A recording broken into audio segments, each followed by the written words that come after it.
Hey there, Grumpy Old Fart here. I'm doing a cryptid encounter video on the beasts of Bladenboro. There's some discrepancy if there's one or two, so I put beasts, plural.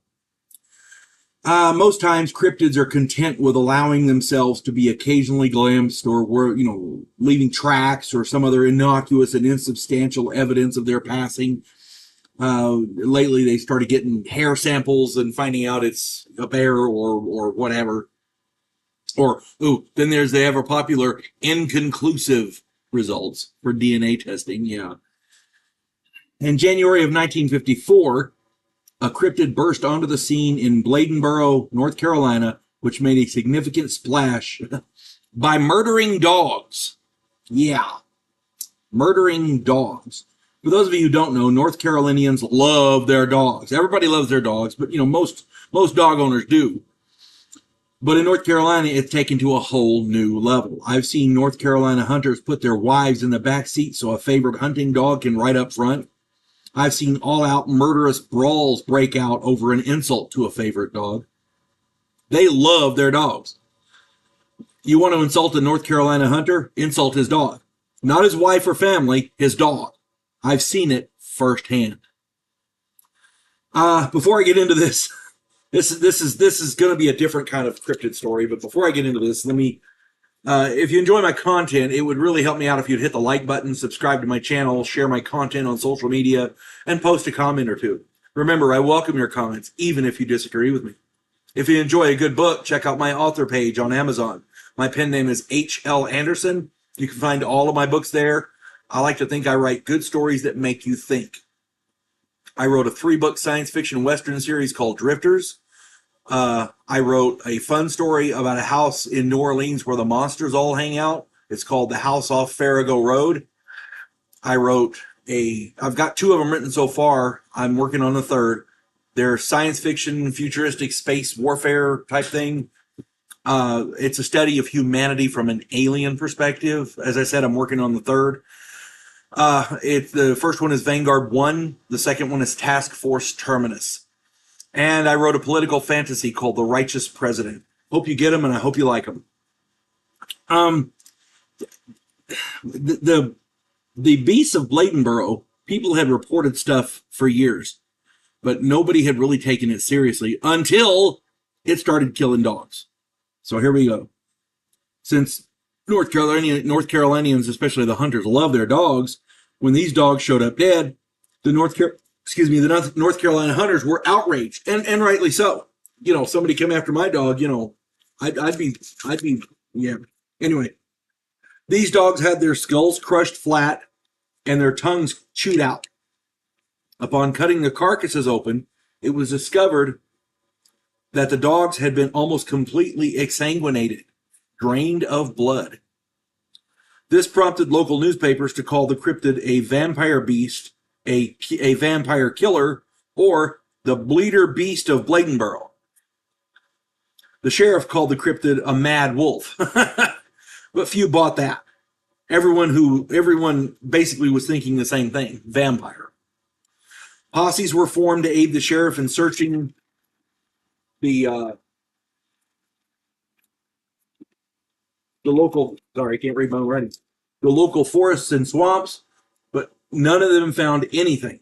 All the while, dogs kept dying. Over the next month, 12 dogs were killed. Footprints in the snow were seen to have long, heavy claw marks. Nobody could identify what they were. Local people reported seeing a dark-coated, cat-faced creature between 3 and 5 feet long and between 90 and 150 pounds. It was the size of a large dog. The beast's cry sounded like that of a baby or a woman in distress, but was most definitely of an inhuman nature. Hunters flocked in from miles around to bag the cryptid. So many hunters came in that the local population more than doubled. The hunters even brought dogs as bait.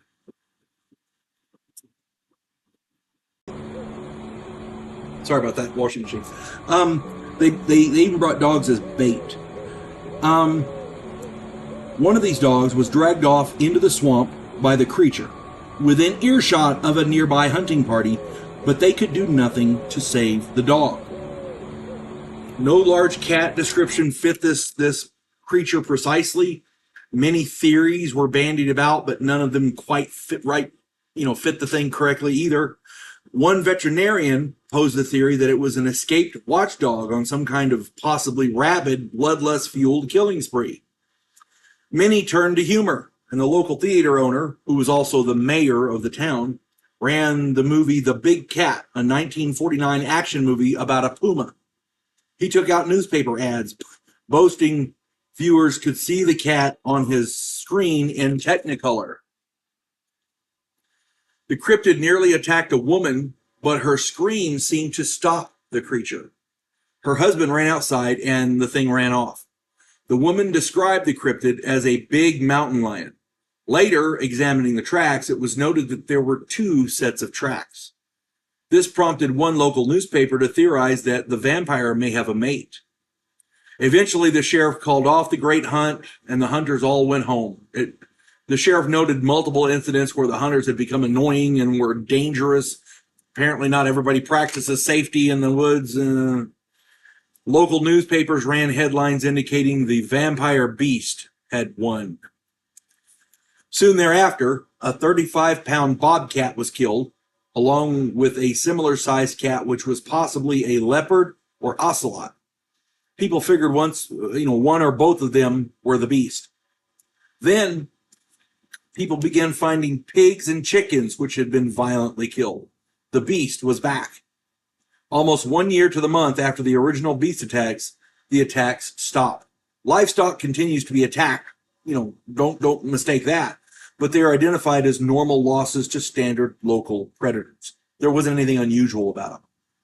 Every fall since 2009, thousands of people converge on Bladenboro to celebrate this mysterious cryptid. They even have a mascot, a person costumed as the Beast of Bladenboro. He's affectionately named Bob, B-O-B. Yeah. Not the rapper, mind you, It never fails to amaze me how many people will try and make money off of horrific tragedies. If one of my dogs was mutilated by some creature that drank its blood, the last thing I'm doing is elevating it. As a matter of fact, I'm going to do whatever I can to turn that creature into the centerpiece and main course at a barbecue. I'm not from North Carolina, but I consider our pets as family, and if a pack of critters starts targeting them, I'm going to start stacking dead critters, just saying. But that's just me. I don't know how you folks feel about your dogs, but we love our animals. Hope this finds everybody well. You folks have a good one. God bless one and all. There is a house in New Orleans where the monsters all hang out.